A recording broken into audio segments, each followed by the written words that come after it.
to the brim, and I do mean full to the brim. I want to thank you especially for coming early this morning, because as you can see, we had a lot of people to process, and you helped us immensely by getting here early. Thank you so much for coming early.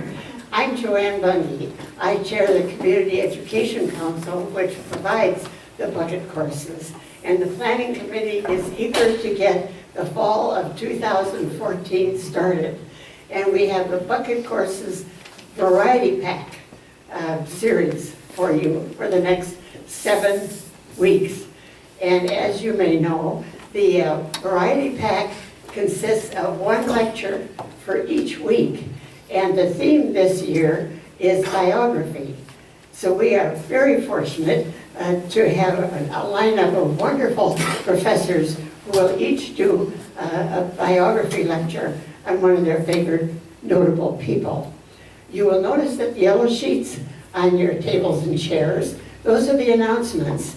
And if you haven't been here before or haven't been here for a while, please look those over. It also has the YouTube site, so that for your friends who weren't able to get in, you can advise them to go to the YouTube. Channel 12 will also have this class beginning next week for your viewing. And we hate to turn people away, but as you can see, the room is only so large. Our registrar, Jim Arns, is kind enough to say that if you are not going to be here for one day, even just one class, to email him, and he will keep track of the empty chairs that might be coming up, so that when people email him and say, I'd like to get in, but the registration was closed, he can match up the empty chairs with the people who want to get in. So keep that in mind, and we'll keep a full house, but there will be some people then who will be able to get in who weren't able to register. So this morning we start out with Sandy Moffett. I don't believe we've had him to the bucket courses before, but we've had him at ACES, and I know you've heard him speak many times, so you know that you're in for a good time this morning.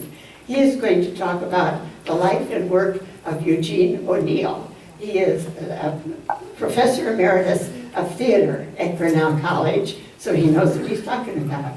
Professor Sandy Moffett.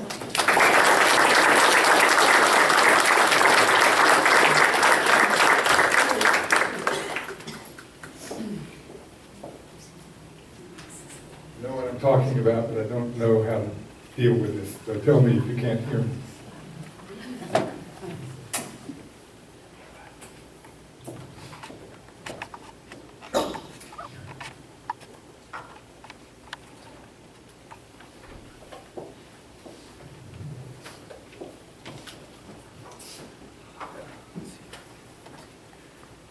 It was a great mistake. Is that right?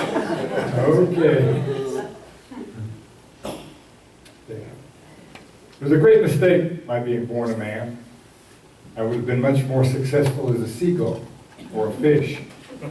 As it is, I will always be a stranger who never feels at home, who does not really want and is not really wanted, who can never belong, who must always be a little in love with death. Several years ago in January, I was attending my pet professional meeting, the annual literary seminar in Key West. Subject of the year's gathering was the New American Theater. And during the weekend, discussions tended to drift from theater to theater texts. We found ourselves talking not of playmaking and theater, but of script making and playwrights. And of course, since the event was called literary, and we all thought ourselves to be literary, each night this literary group engaged in endless rounds of that favorite literary game, rebuilding the canon. Let me embellish the setting. The moon was high over the Tortugas, silhouetting the barely moving palm trees. The breezes, warm and moist, were straight out of Cuba. The veranda on old pilings extended over softly rolling bay water was crowded with long tables barely visible through the calm spiced shrimp, conch fritters, and tropical fruit. The music perfectly supported but never interfered with conversation. Sooner or later, every evening came the big question, repeated in concentric echoes around the space like ripples in a tide pool. Who is now the greatest American playwright? The gatherings were impressive. There was Lanford Wilson, Pulitzer Prize winner, whose name could be heard from time to time bouncing around the conversational billiard table. A strong case could be made for him. He had certainly picked up the mantle of Tennessee Williams with his tales of fragile people isolated in small Missouri towns or New York City islands. And there was also Wendy Wasserstein, another Pulitzer winner, spraying smiles in all directions.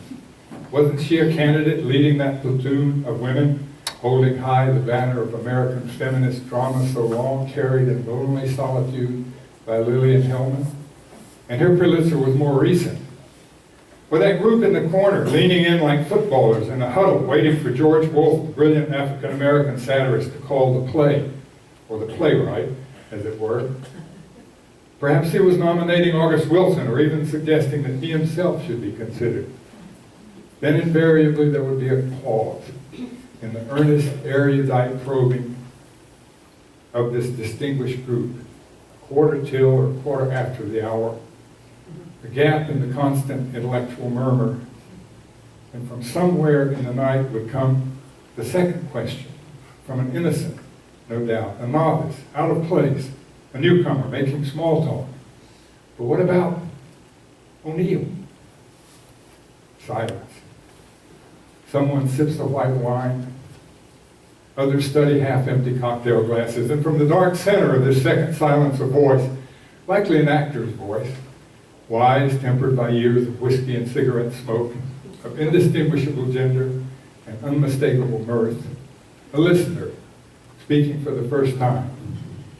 O'Neil, that son of a bitch just won't go away.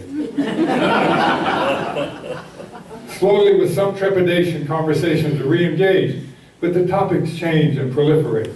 The best key restaurants, favorite walks, Hemingway's house, the weather in Iowa, but not the canon. That's done for the night. Son of a bitch just won't go away. Yes. Sorry, you may want. Oh, I've got a tree up there. Okay, thanks. We'll have to deal with that. I just want to show some pictures. They're not essential, but we'll do the best we can. This is a given. When one talks about American drama, Eugene Gladstone O'Neil is just there. In fact, since 1919, when his first full-length play, Beyond the Horizon, opened on Broadway, he has remained firmly situated as our foremost dramatist. Very little argument. Upstarts have attracted attention, heirs apparent have been nominated, but there has been no real contest. Who now would suggest Paul Green, Maxwell Anderson, Clifford Odets, William Inge, Lillian Hellman, Edward Albee, Arthur Coppett, all touted at one time or another as serious contenders to the throne. In spite of Shepard, Mamet, Henley, and those noted at the party, there is still no viable candidate among our contemporaries.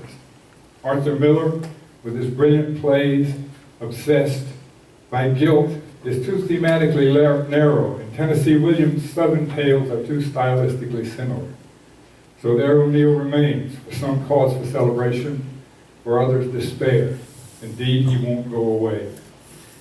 However, with this almost universal acknowledgement of O'Neil's place atop the American canon, there is little agreement on the reasons for this recognition. Why won't he go away? His accomplishments are very impressive, but so are those of the erstwhile rivals. There is, of course, rationale put forth by the O'Neil coterie, suggestions as to why he should maintain his position. The body of his work is enormous. 49 completed plays and 2 more close enough to completion to receive posthumous productions.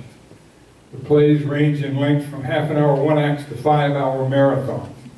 Never content with one style or form, the plays are realistic, expressionistic, impressionistic, and surrealistic, trying the possibilities of virtually all the genres. Always interested in big ideas, he explored, among other things, nihilism, the death of God, the unconscious and the subconscious, the effects of advancing technology and materialism, evolution, heredity, and Marxist politics, and he took source material from the Hebrew Bible to the Greek myths. He had a keen ear for dialect, especially the musical rhythms of Celtic immigrants, and a strong Irish sense of irony and dark humor. His writing can be truly eloquent, and at its best reaches a level of poetry seldom encountered in modern drama. His plays attracted and still attract major producers, directors, and actors, and his work has been awarded all the major prizes, including the Drama Critics Circle, the Nobel, and the Pulitzer 4 times.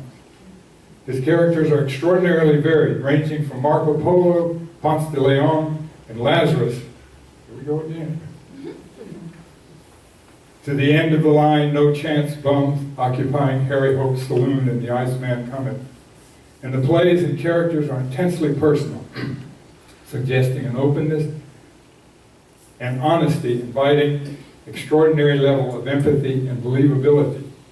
Yet for each booster, there is a detractor, ready and willing to counter all the positive evidence that O'Neill's recognition is deserved, to suggest that each purported strong point is indeed a weakness. Robert Benchley points out that the quantity of O'Neill's work, and in this great variety, there is serious inconsistency of quality. Excuse me. After praising the Harriet and the Emperor Jones, he continues, but Dynamo gives the tip-off on Strange Interlude and the Great God Brown. They were just as bad as we thought they were. Eric Bentley, one of O'Neill's most outspoken critics, left the writer out of his book, The Playwright as Thinker, claiming there were no thoughts in O'Neill's plays worth considering. As for big ideas, Bentley dismisses them as only achieving the level of cocktail party discussion. Freudianism, Nietzscheism, and Marxism of what he calls the sub-intelligentsia of Sardis and the Algonquin. Lines called poetry and eloquence by some, are labeled grandiloquent lugubriousness and repetitious garrulousness by others. Rosamond Gilder suggested at one point that O'Neill was completely devoid of a sense of humor, and an anonymous English critic called him an anti-Puritan with no grace or geniality. Continuing, his work is sour stuff that makes a Pilgrim Father seem a blood relation to Sir Toby Belch. Finally, of course, as deeply moved as some are by the depth of O'Neill's personal soul-searching and his detailed, unretouched self-portraits and pictures of his family and friends, others are simply embarrassed by it, counting it as no more deserving of critical recognition than any other public linen washing. Nevertheless, at the risk of repeating myself, O'Neill fashion, because I suppose I'm fond of the phrase, the son of a bitch won't go away, and if we can't agree on why this is, in case we could look, at least we can look at what it is we can't get rid of. Biography is crucial in the work of O'Neill. And of course, it is biography that we are concentrating on in this series. O'Neill wrote personally. Everything he wrote came from the experience, came from his own experience, much of it from the experience of the first 30 years of his life. I was born without a skin, he said, as he created his characters with exposed nerve ends and the cursed, the misbegotten, the out of place, out of time.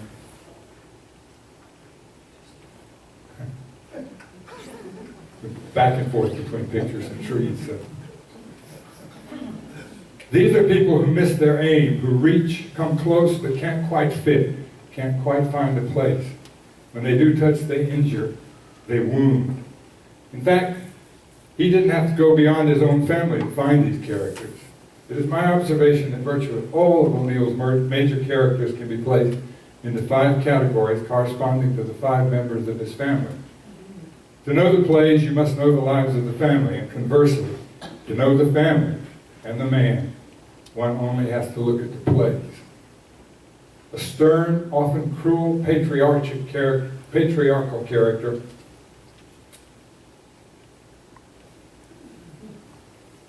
that appears over and over from the earliest one-acts, where he is Abraham Bentley and Captain Keeney, to the later gentle and much more loving portrait of calm melody and a touch of poet is Eugene's own father, James O'Neil. Born to grinding poverty and deserted by his own alcoholic father in the midst of the Irish potato family Famine. James moved into this country in the mid-19th century with his younger brother and sister and his mother, who worked as a domestic servant until she died. James grew up with a deathly fear of poverty, a rigid but shallow Catholicism, and his father's alcoholism. In 1860, while he was playing billiards next to the National Theater in Cincinnati, the stage manager of a touring Shakespearean company came in looking for supers, extras, to play the small roles. He gave James O'Neil his first acting job. Chance, the elder O'Neil said, plain luck landed me on the stage. But he had a great stage presence and magnetism and soon became a famous matinee idol, touring the country, playing opposite Edmund Booth, Charlotte Cushman, and Adelaide Nilsson. As a classical actor, he was singled out by critics as the heir apparent to Booth, America's greatest actor at the time. Mary Tyrone describes him in Long Day's Journey into Night. If you think Mr. Tyrone is handsome now, Kathleen, you should have seen him when I first met him. He had the reputation of being one of the best-looking men in the country. The girls in the convent who had seen him act or had seen his photograph used to rave about it. He was a great matinee idol, man, you know. Women used to wait at the stage door just to see him come out. You can imagine how excited I was when my father wrote me he and James Tyrone had become friends, and that I was to meet him when I came home for Easter vacation. I showed the letter to all the girls and how envious they were. My father took me to see him act first. It was a play about the French Revolution, and the leading part was a nobleman. I couldn't take my eyes off him. I wept when he was thrown in prison, and then was so mad at myself because I was afraid my eyes would be red. My father said we'd go backstage to his dressing room right after the play, and so we did. I know he liked me. From the first moment we were introduced, I guess my eyes and nose couldn't have been that red after all. And he was handsomer than my wildest dream in his makeup and his nobleman's costume that was so becoming to him. I fell in love right then. So did he, told me afterward. I forgot all about becoming a nun or a concert pianist. All I wanted was to become his wife. James first played the title role of Danton in The Count of Monte Cristo in 1883, and shortly thereafter bought the rights to the play. By 1912, he had become a bitter, disillusioned man. He had played Danton 4,000 times. And like actors in today's TV series, become so identified with the role, he was able to play nothing else. He blamed the play for ruining his career and his family. As James Tyrone, he says, I've never admitted this to anyone before. That goddamn play I bought for a song and made such a great success in, a great money success, it ruined me with its promise of an easy fortune. I didn't want to do anything else.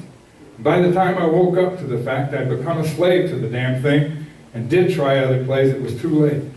They had identified me with that one part and didn't want me in anything else.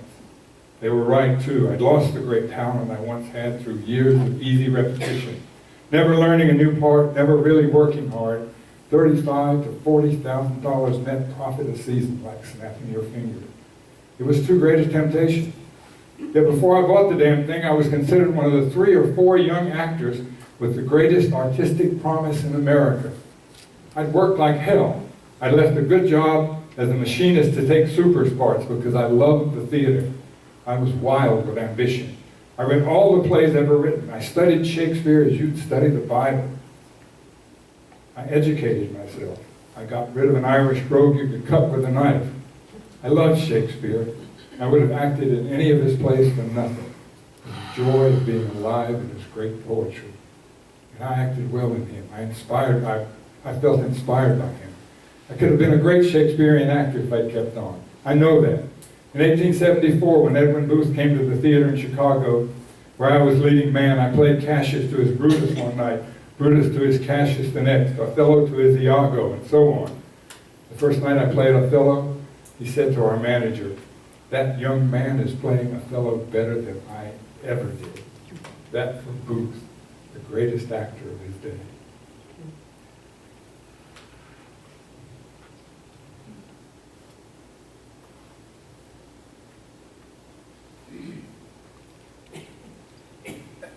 Usually treated with more compassion than his father, O'Neill's mother appears in many of the plays. Born Ella Quinlan, she was also a child of Irish immigrants to the Midwest, but there any resemblance between her life and the life of James O'Neil ended. Her upbringing was comfortable, middle-class, genteel. She was educated at St. Mary's Academy in Cleveland, a convent girls' school. A student of music, she won an award for playing Chopin at her graduation. She was a beautiful girl, her father's pampered princess, most comfortable with other women. She had thoughts of becoming a concert pianist or entering a convent and living a cloistered life. From the character description in Long Day's Journey into Night, Mary is 54, about medium height. She still has a young, graceful figure, a trifle plump, but showing little evidence of middle-aged waist and hips, although she is not tightly corseted. Her face is distinctly Irish in type. It must have been once extremely pretty and is still striking. It does not match her healthy figure, but is thin and pale, with the bone structure prominent. Her nose is long and straight, her mouth wide, with full, sensitive lips. She uses no rouge or any sort of makeup. Her high forehead is framed by thick, pure white hair, accentuated by her pallor and white hair. Her dark brown eyes appear black. They're unusually large and beautiful, with black brows and long, curling lashes. She is dressed simply, but with a sure sense of what becomes her. Her hair is arranged with fastidious care. Her voice is soft and attractive. When she is married, there is a touch of an Irish lilt in it. Her most appealing quality is the simple, unaffected charm of a shy convent girl, youthfulness. She's never lost an innate, unworldly innocence. In Long Day's Journey into Night, James speaks of her. Your mother was one of the most beautiful girls you could ever see. She knew it too. She was a bit of a rogue and a coquette, God bless her, behind all her shyness and blushes. She was never made to renounce the world. She was bursting with health and high spirits and the love of loving. Ella met James when she was still in school. 3 years later, they were married. She was 18, he was 32. They were deeply in love and totally incompatible. When she gave birth to Eugene, her doctor prescribed morphine for her pain. She was hopelessly addicted by the time she was 40. There were 3 children. James Jr., called Jamie, Edmund, who died as a child while his parents were away on tour at the Count of Monte Cristo, and Eugene, the youngest. Eugene, brother James and Ella's first child, was the model for his third recurring character. Christened James O'Neil II, he was an actor of some talent and no ambition, who had become a recognized habitué of most of the saloons and whorehouses on Broadway by his early 30s. He is described in Moon for the Misbegotten and Long Day's Journey into Night. He has his father's broad-shouldered, deep-chested physique, is an inch taller, and weighs less, but appears shorter and stouter because he lacks Tyrone's bearing and graceful carriage. He also lacks his father's vitality. The signs of premature disintegration are on him. His nose is unlike that of the other members of his family. Big and aquiline, it gives his face a certain Mephistophelian quality, which is accentuated by his habitually cynical expression. But when he smiles without sneering, he still has a ghost of a former youthful, irresponsible Irish charm, that of a beguiling ne'er-do-well, sentimental and romantic. It is his humor and charm which has kept him attractive to women and popular with men as a drinking companion. He was dead of alcoholism by the age of 45. There is a woman that appears and reappears in much of O'Neill's work. She is not so clearly recognizable as a single family member as the others, but on close examination seems to be a composite of O'Neill's 3 wives. Sometimes nurturing, gentle and forgiving, she is at other times vindictive and destructive, or she can combine all these traits. She is, however, always complex, powerful, and in some way or another troubled.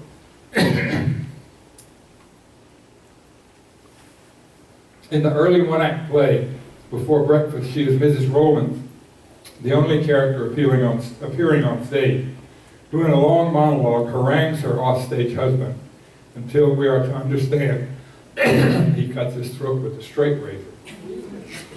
In Desire Under the Elms, O'Neill's treatment of the Hippolytus legend, she is Abby, mother, lover to Evan, described as 35, buxom, full of vitality. Her face is pretty, but marred by a gross sensuality.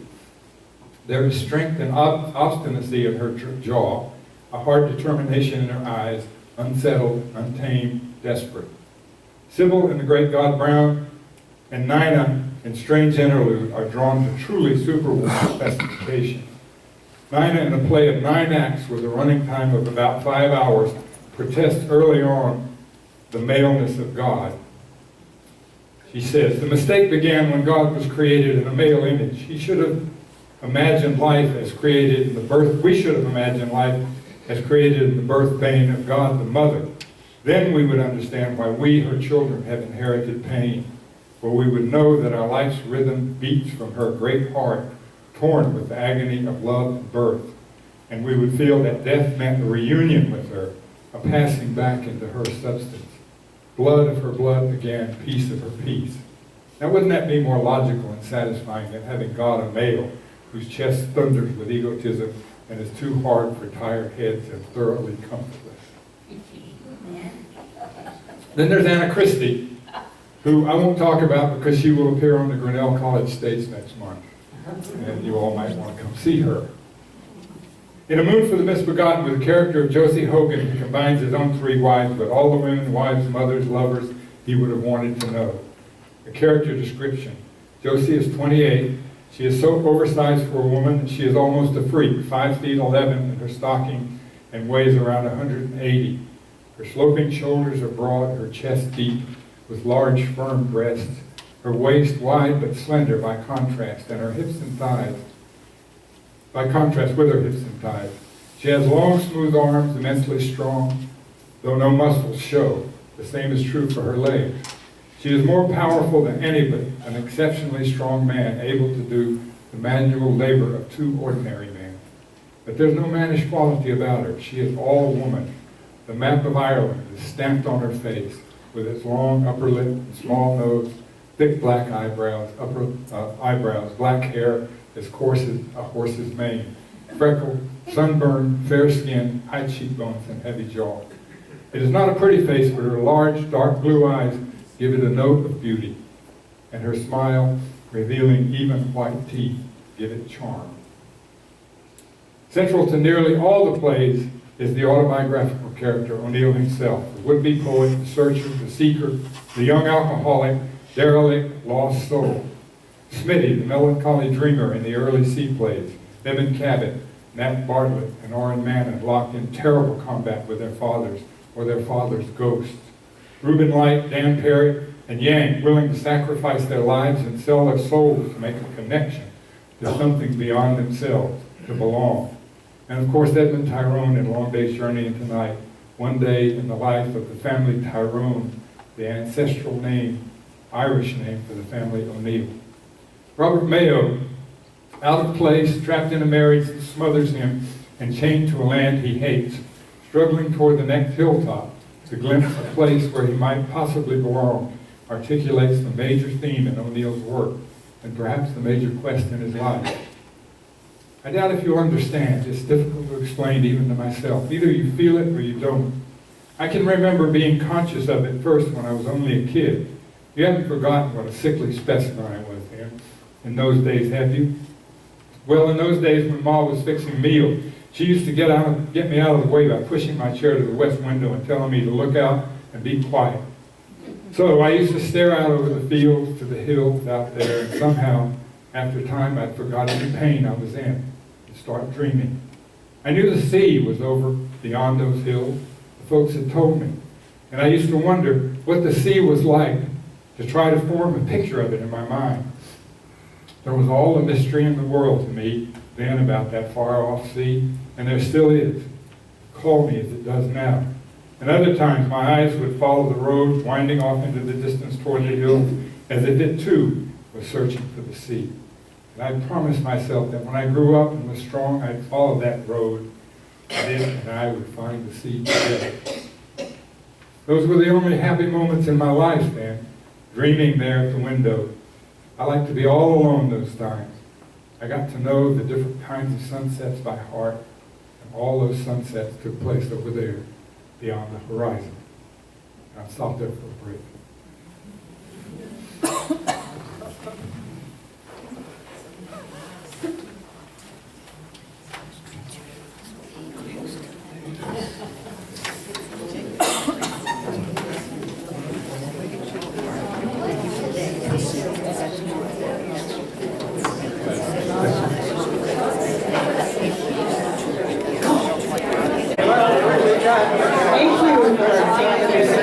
Thank you for a lot of people to get out for a second cup of coffee and get you back again.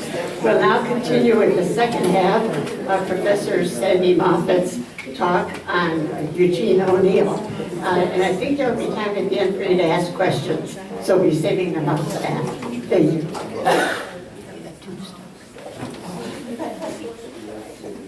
Down the lights, maybe that's so blurry, most of us can't see that. Then he can't see it. But when he's reading the script, he's got to be able to see it. Can you focus that more? This is just an early picture of the father and the two sons on the steps or on the porch of their house in New London, Connecticut. And the picture's just a snapshot, so that's the way probably it was all the time. You pull your mic a little bit further away. How's that? That's better. Okay. Maybe you turn up a little bit here. Eugene was born in 1888 in Barrett House, a boarding hotel on Times Square in New York City, with an appropriately clear view of Broadway in both directions. He was to spend most of his childhood and youth in hotels like the one in which he was born, traveling with his parents as they toured the Count of Monte Cristo for years back and forth across the country. The only place that remotely resembled a home to the young O'Neil was a summer place in New London, Connecticut, called Monte Cristo Cottage, because it was from the play that the money to purchase the property came. The house still stands on the waterfront there and houses the National Theater Institute and the Eugene O'Neil Foundation, and is a place that many of our students the Grinnell students spend the semester off campus at the National Theater Institute. And they all fall in love with Monte Cristo Cottage. He was not a particularly easy boy to raise. His early schooling was spotty. Various boarding schools that on occasion invited him not to return. Terms ended. In 1907, he entered as a freshman at Princeton University and was dismissed after 1 year. A popular story, probably started by O'Neil himself, was that he threw a beer bottle through President Woodrow Wilson's window. And that was when Woodrow Wilson was president of Princeton, not president of the United States. But in fact, he rarely attended classes and he flunked out. A year later, after a brief, stormy romance, he married a young woman, Kathleen Jenkins, a marriage strenuously objected to by both sets of parents. He was Catholic, she Protestant. So when Eugene signed on a sailing ship and left for a gold prospecting trip to Honduras after the wedding, the parents conspired to have the marriage annulled. Apparently neither he nor Kathleen objected to the annulment. There was a son of whom Eugene was not aware for several years, named Eugene Jr. He was raised by his mother and became a respected, fairly well-known classics professor at Yale. O'Neil and Eugene Jr. became quite close from the boy's teen years. And his son's suicide at 40 was one of the many deeply shattering events of the playwright's later life. O'Neil spent his 21st birthday and much of the next 3 years aboard one ship or another, and was often heard to say that he looked on his becoming a merchant seaman as the greatest accomplishment of his life. During those 3 years, he managed to work for his father's company until their relationship deteriorated to the point that they couldn't speak to each other, became an alcoholic bum on Skid Row, spent some time in jail in Buenos Aires, attempted suicide in a Bowery dive called Jimmy the Priest, began writing some poetry while he was working as a reporter on the New London paper, and contract tuberculosis. The stories and characters for most of his early plays come from the experiences of these early years, particularly at sea. Paddy, the old sailor in the Harry VIII, longs for the ships. Oh, to be back in the fine days of my youth, oh chum. Oh, there was fine, beautiful ships in them days, clippers with tall masts touching the sky. Fine, strong men in them, men that were sons of the sea, as if 'twas the mother that bore them. Oh, the clean skins of them, and the clear eyes, the straight backs and full chests of them. Brave men they was, and bold men surely. We'd be sailing out, bound down round the Horn maybe. We'd be making sail in the dawn with a fair breeze, singing a shanty song with no care to it, and astern the land would be sinking low and dying out. But we'd give it no heed, but a laugh, and never look back. For the day that was enough. For we was free men. Oh, to be scudding south again with the power of the trade winds driving her on, steady through the nights and the days. Full sail on her, nights and days, nights when the foam of the wake would be flaming with fire, when the sky would be blazing and winking with stars, or the full of the moon maybe. Then you'd see her driving through the gray night with her sails stretching aloft, all silver and white, not a sound on the deck. The lot of us dreaming dreams till you'd believe 'twas no real ship at all. You was on but a ghost ship, like the Flying Dutchman. They say it was to be roaming the seas. In 1912, he entered Gaylord Farms Tuberculosis Sanatorium in Wallingford, Connecticut. And while there, he not only wrote his first plays, but determined that a playwright was what he wanted to be. He had heard of George Pierce Baker's famous graduate course in English composition at Harvard, called English 47, The Techniques of Drama.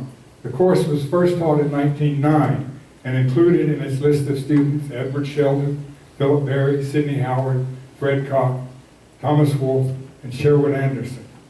Incidentally, Baker left Harvard in 1924 when the school refused to expand its number of drama courses and went to Yale to found the School of Drama there, which became and remains the leading graduate school of theater in the country.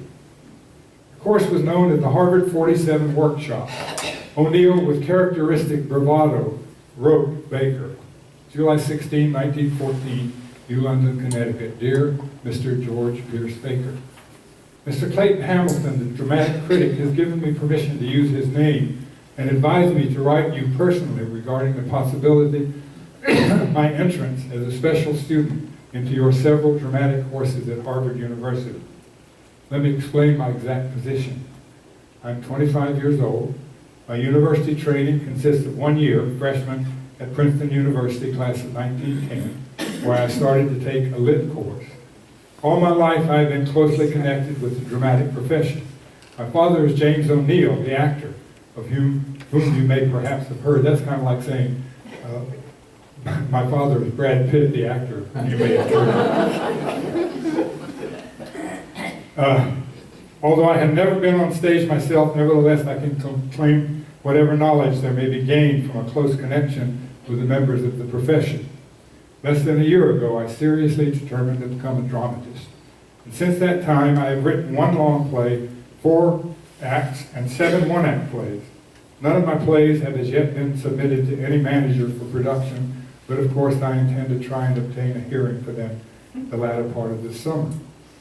Although I've read all the modern plays I could lay my hands on, and many books on the subject of the drama, I realize how inadequate such a haphazard, undirected mode of study must necessarily be. With my present training, I might hope to become a mediocre journeyman playwright. It is just because I do not wish to be one, because I want to be an artist or nothing, that I am writing you. One more word about myself. If varied experience be a help to the prospective dramatist, I may justly claim that asset, for I have worked my way around the world as a seaman on merchant vessels and held various positions in different foreign countries. Hoping you may look favorably upon this earnest desire of mine to become your student, I remain sincerely yours, Eugene G. O'Neil. At the end of the course, he left Harvard with the plays he had written in search of a place to see them come to life on stage. It was a good time for such a search. There was a great energy and excitement in an American theater just beginning to respond to the revolutionary plays of Ibsen and Strindberg and Shaw, and the productions of Andre Antoine, Otto Braun, and the great Stanislavski. What was to become known as the Little Theater movement, catalyzed by these innovations from Europe, was in full force with largely amateur companies like the Toy Theater in Chicago, the Washington Square Players in Greenwich Village, and the Provincetown Players in Massachusetts, attracting national attention and looking for new plays. It was this latter group, with its makeshift theater on a Provincetown wharf and its explosive collection of artists,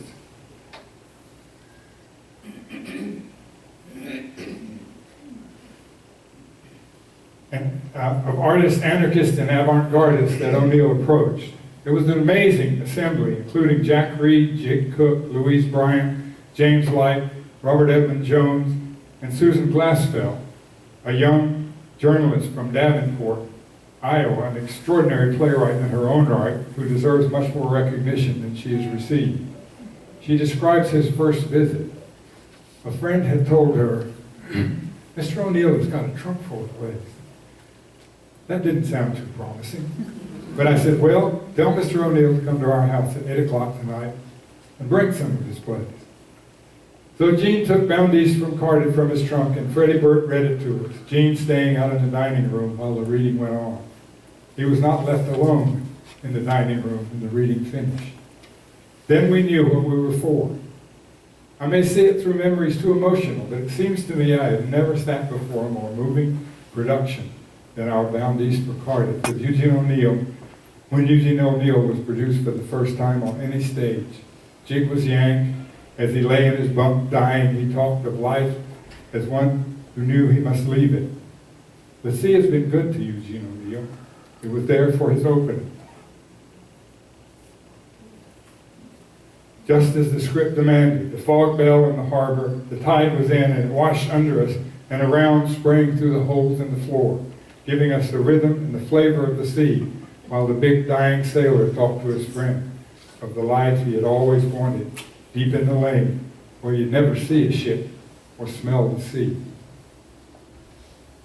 Bound East for Cardiff was produced on the stage at the Wharf Theater during the summer of 1916, and within 4 years, O'Neil had written 9 more plays, produced on Broadway, and won the Pulitzer Prize, and achieved a position in the American theater that he seems still not to have relinquished, but he only had just begun. The creative life of O'Neil can be separated into 4 major periods. First of these, which I call the apprenticeship, ends in 1920 with Horizon. The plays were carefully written to George Baker's formula, carefully structured, realistic, with meticulously crafted characters from events the writer had witnessed or stories he had been told, for the most part, during his time at sea. Naive, often awkward, melodramatic, many of them in one act, they forecast the power and beauty of his later writing, and many of the scenes and moments have these qualities in them. They appear old-fashioned, particularly in print, but when they were produced, they were astonishing. They worked and still work on stage. The next 6 years, through 1926, were filled with a remarkable level of output by O'Neil. He was now flexing his muscles and exploring the possibilities of his developing art and the attention that was being paid to him, finishing and producing 12 major plays and starting a number of others. This was a period of explosive energy and ceaseless experimentation. He wrote his 2 most successful expressionistic plays, The Harry VIII and The Emperor Jones. In the latter, he created one of his most stunning characters, Brutus Jones, a black American Pullman porter and con man who sets up a kingdom for himself on an unmapped tropical island. When his subjects realize that he has been bilking them and intends to skip out with the sacred treasure of the island they pursue him into the jungle, where instead of following his well-planned out escape route, Jones loses himself, not only in the jungle of the island, but in the forest of his own unconscious and the wilderness of his evolutionary past. The last several scenes are virtually all action against a backdrop of drums, slowly increasing in tempo and intensity until it is apparent to the audience that Jones has traveled in a large circle, arriving at the place he began his escape, both literally and metaphorically. O'Neil exercised little self-control in his life or his work during these years, and as a result produced some of the weakest as well as his strongest work. It seemed as if he wanted to try everything, experimenting with devices such as masks, various non-realistic dialogue patterns, asides, and long monologues, and several actors playing the same character. In Desire Under the Elms, O'Neil used the Greek source for the first time, the Hippolytus myth, resetting the legend on a rocky New England farm, telling a story of vicious conflict between a patriarchal, hypocritical farmer and his son, exploring at the same time the Oedipal struggle and his relationship to his own father. This was the period O'Neil was concerned with what he called big ideas. The Harry Eight was a critique of Marxism, socialism. Marco Millions was a satire of capitalism. The Great God Brown, a reaction to the philosophy of Nietzsche. He was particularly concerned with what he called the sickness of the world today. And he says, the death of an old God and the failure of science and materialism to give any satisfying new one with a surviving primitive religious instinct to find a meaning for life in and to comfort its fears of death with. It seems to me, he said, that anyone trying to do big work nowadays must have this big subject behind all the little subjects of his plays or novels, or he is simply scribbling around on the surface of things and has no real status than a parlor entertainer. He searched for this new God in the fountain and Lazarus' laugh. O'Neil's work of this period was criticized for its awkwardness and an overabundance of ambition and pretense. This was, however, his sophomore period. And like many sophomores, he was full to bursting with things he wanted to say, but still developing the technique needed to save it. And also, like many sophomores, he was able to find people who were willing to take him more seriously than he perhaps deserved. His personal life was always continued to be troublesome.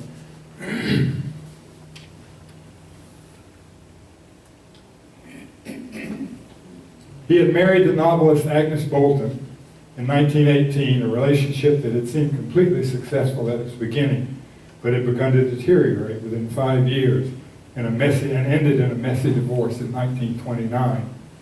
There were 2 children, both of whom O'Neil would become alienated from and finally disinherit. Shane, his second son, died a penniless alcoholic in a New York subway station, and Una,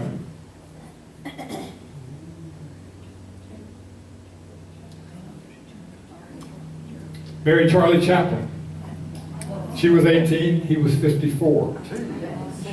Had a large number of children, all of them successful and many of them famous, and apparently had one of the only happy lives in the O'Neil family.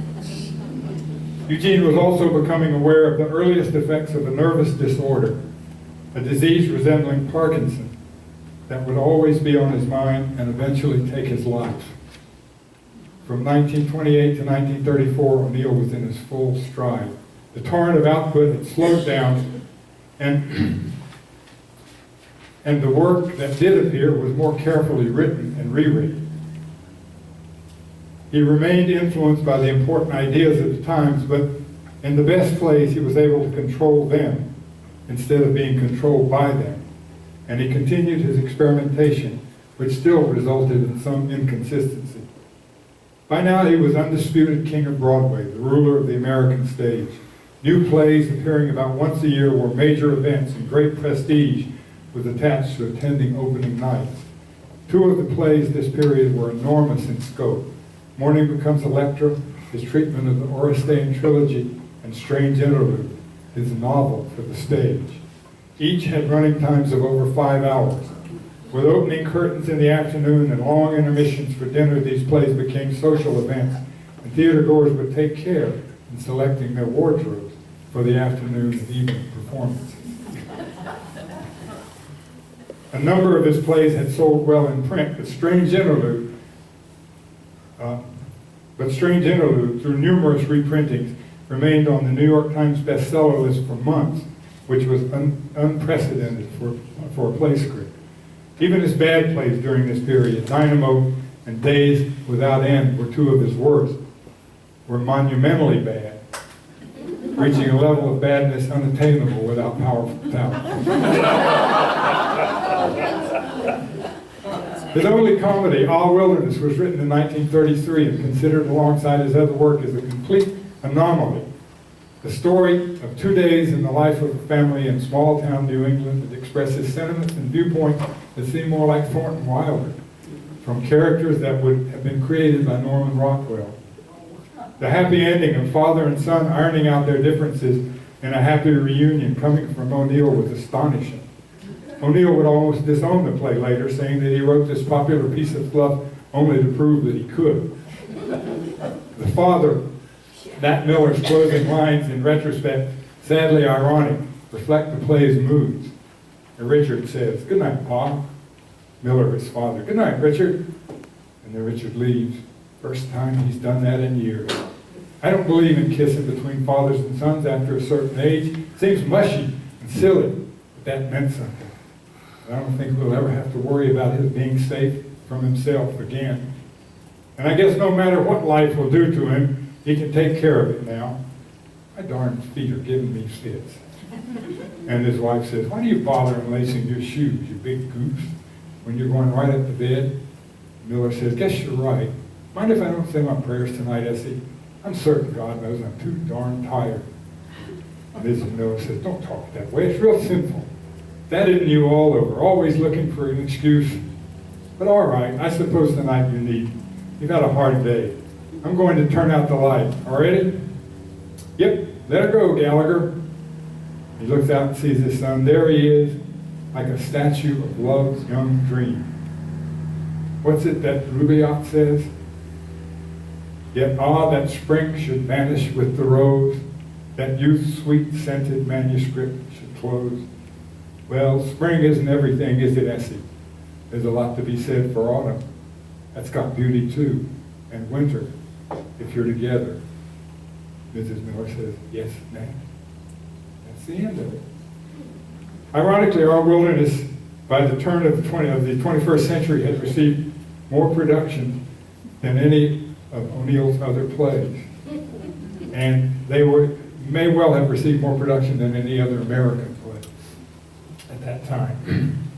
During the 12 years from 1934 to 1946, O'Neil produced no new plays, and this time of silence and seeming inactivity resulted in a very interesting body of O'Neil criticism. Here was a playwright who had risen to unprecedented prominence, not only in the United States, but internationally, who was about to be awarded the Nobel Prize for Literature, whose generous output was never prolific enough for his producers or his audience, whose every work, good or bad, provoked intense critical debate and popular enthusiasm, who was never at a loss for a statement, whether it was a sharp comeback for his detractors or an enigmatic quip for his admirers, whose divorce from his second wife and marriage to his third, the actress Carlotta Monterey, had attracted world-class tabloid attention of the kind paid to the likes of Liz Taylor and Charlie and Di and Brad and Angelina. Suddenly, absolutely silent. Speculation was rampant. Much of it centered on his last two plays, the single comedy All Wilderness and Days Without End, a clumsy, painfully obvious story of a man, John Loving, locked in mortal combat with his alter ego, the good and bad side of his personality struggling for his soul.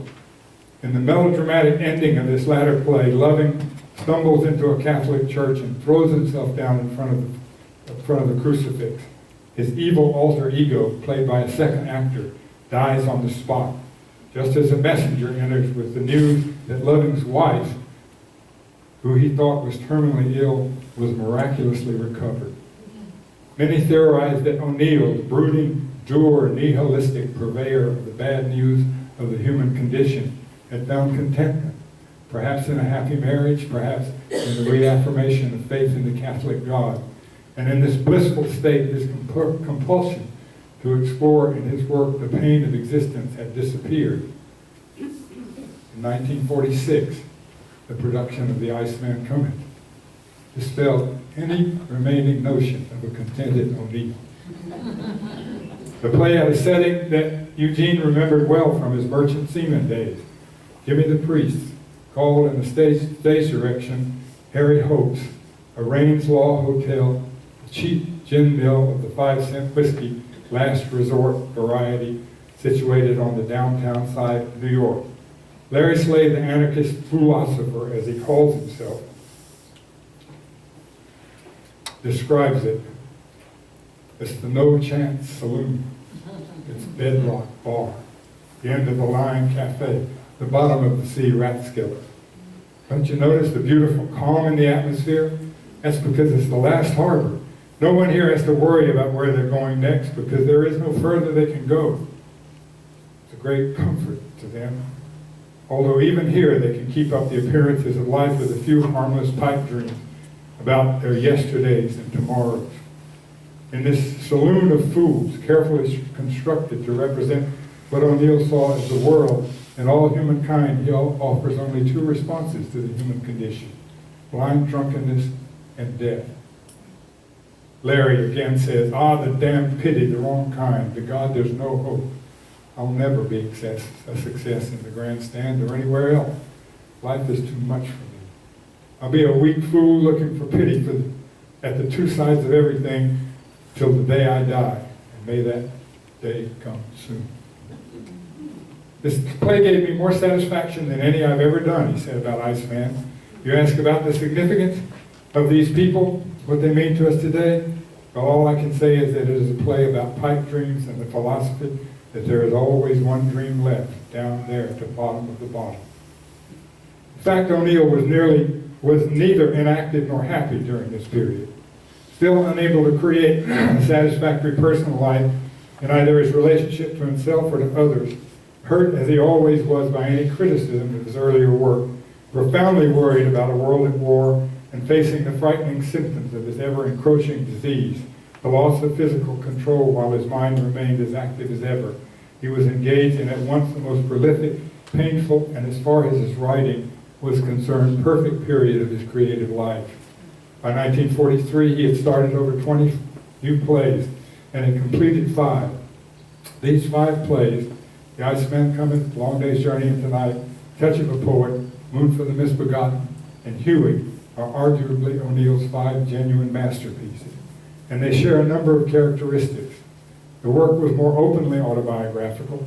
In his earlier plays, family members and others had at least been somewhat disguised, or perhaps unconscious on his part, but now he had become increasingly private as an individual, and his work progressed during long periods of 10 to 15 days when he would sequester himself in his study as if he was forcing himself to face his past.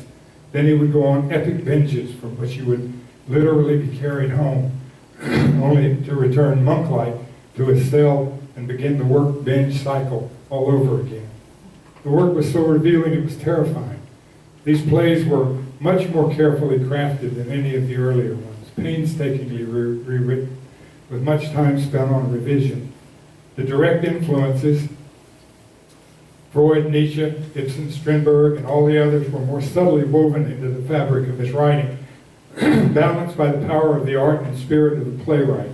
And strangely, for the first time, he was now exploiting his rich sense of humor that had been stifled by the earnestness of the earlier plays. No matter how serious the subject and intent of these last plays, they all show a wonderful, funny, dark Irish irony. And they were simple to produce, what he called plotless plays about people he knew. 4 boards, a passion, a bare stage, chairs, a table, actors. O'Neil was physically dying. He could never compose his plays any way other than by writing them in longhand. And his developing tremor forced him to write an even smaller script until finally he was writing entire scenes on one page that had to be transcribed using a magnifying glass before being sent to editors or directors. His social and emotional life was deteriorating as well. His third wife, perhaps with the totally unselfish motive of trying to protect him from himself, was in fact taking over his affairs to the extent that she was destroying letters and messages from his old friends before they reached him. And this was crippling their relationship. In early 1953, Eugene and Carlotta destroyed hundreds of pages of unfinished manuscripts, drafts and notes, ripping them and burning them in the fireplace. When she asked if they be saved, he replied, "It isn't that I don't trust you, Carlotta, but you might drop dead or get run over, and I don't want anyone else working on these plays." Carlotta said he could only tear a few pages at a time because of his tremor, so I helped him. It was like tearing up children. His last days were scenes from his darkest, gloomiest plays. His illness had progressed far.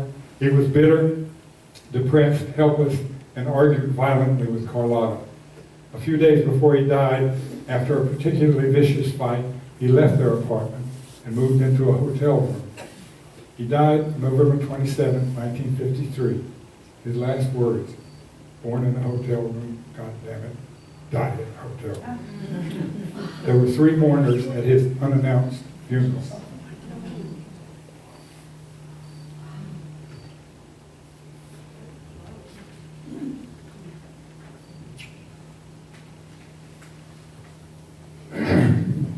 Long Day's Journey into Night is O'Neill's best play and the greatest play by an American playwright.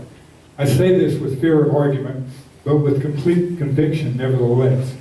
Begun in the early summer of 1939 and completed in 1941, it is a relentlessly revealing recounting of a day in the life of his family, to whom he gave the name Tyrone. He sets it in August 1912, when the young O'Neil was staying at home just prior to entering the sanatorium. Carlotta described him while he was working on the play, emerging from his study shaken, his face stained with tears after each marathon session of writing. He dedicated the play to Carlotta, a play of old sorrow written in tears and blood with deep pity and understanding and forgiveness for all the 4 haunted Tyrones. He requested that the play not be published for 25 years after his death. However, 3 years after he died, Carlotta offered the play to Random House, his publisher. Bennett Cerf, the editor, knowing of O'Neill's wishes, refused to go against him. Carlotta then released the play to Yale, and they published it right away. There is some honor among thieves, but none among university presidents.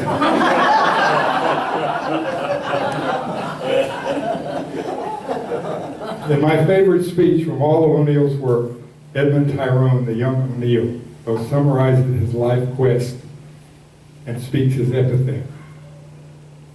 You just told me some of the high spots of your memories. You want to hear mine? They're all connected with the sea. Here's one. When I was on the square-head, square rigger, bound for Buenos Aires, full moon in the trades, the old hooker driving 14 knots, I lay on the bowsprit, facing astern with the water foaming into spume under me. The mast with every sail white in the moonlight towering high above me. I became drunk with the beauty and singing rhythm of it. And for a moment I lost myself, actually lost my life. I was set free. I was dissolved in the sea, became white sails, flying spray, became beauty and rhythm, became moonlight and the ship and the high dim starred sky. I belonged without past or future, within peace and unity and a wild joy, within something greater than my own life or the life of man, to life itself, to God, if you want to put it that way. Then another time on the American line, on the crow's nest in the dawn watch, a calm sea this time, only a lazy round swell and a slow, drowsy roll of the ship. Passengers asleep, none of the crew in sight, no sound of man. Black smoke pouring from the funnels behind and beneath me, dreaming, not keeping lookout, feeling alone and above and apart, watching the dawn creep like a painted dream over the sky and sea which slept together. Then the moment of ecstatic freedom, the peace and the end of the quest, the last harbor, the joy of belonging to a fulfillment beyond man's lousy, pitiful, greedy fears and hopes and dreams. And several other times in my life when I was swimming out on the beach or lying alone, I've had the same experience. Became the sun, the hot sand, green seaweed anchored to a rock swaying in the tide, like a saint's vision of beatitude. Like the veil of things as they seem drawn back by an unseen hand. For a second you see, and seeing the secret or the secret. For a second there is meaning. Then the hand lets the veil fall again. And you're alone, lost in the fog. And you stumble on toward nowhere. For no good reason. It was a great mistake, my being born a man. I would have been much more successful as a seagull or a fish. As it is, I will always be a stranger who never feels at home, who does not really want and is not really wanted, who can never belong, must always be a little in love with death. And his father, who was on the stage then, says, yes, there's the makings of a poet in you, all right? And he says, no, makings of a poet? I'm afraid I'm like the guy who's always panhandling for smoke. He hadn't even got the makings. He's only got the habit. So, if you attend a theater conference, a literary meeting, and plays and playwrights are a part of the conversation, there will certainly at some point be that canonical debate. Look around for the cast of characters, an innocent, straight person to ask the question at the appropriate moment, when the tension of silence and anticipation make it inevitable. And in the corner somewhere, the other one, ragged tennis shoes, faded denim, rumpled sweater, and uncombed graying hair, a voice that is soft but effortlessly fills the room. That second silence, the one eye half closed, looking nowhere. That son of a bitch just won't go away. Thank you.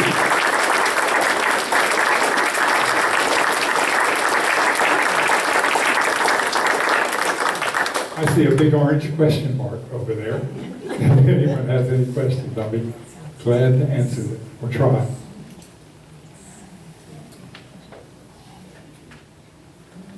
Okay, I see someone back there. Yes. Sandy, how many O'Neil plays did you produce while at Grinnell? I only did 2, but I'm doing 1 now. Oh, They're tough. They're hard to do. And they're hard because the characters, many of them are quite mature. They're difficult with students. I did the Harriet, I did Desire Under the Elm, and then I did a compilation of a number of O'Neill's plays, a piece that I put together that I called Gene, and we used a lot of material from the play. And now I'm directing on Christie, which is opening on October the 9th. Well, thank you very much.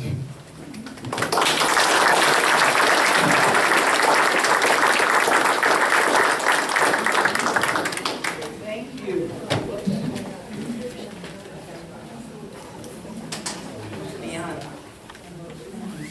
There, I think it's on.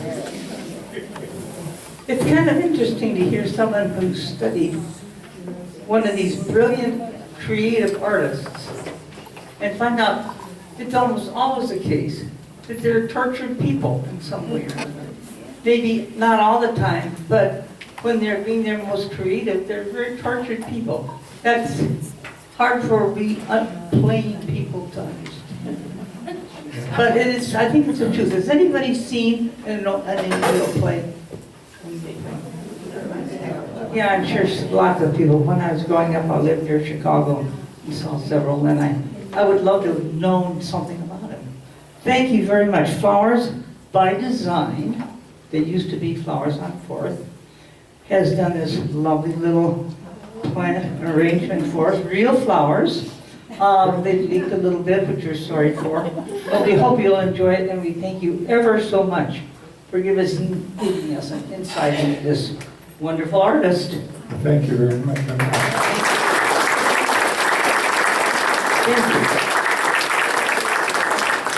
With my subject, I'm glad these are not dead flowers.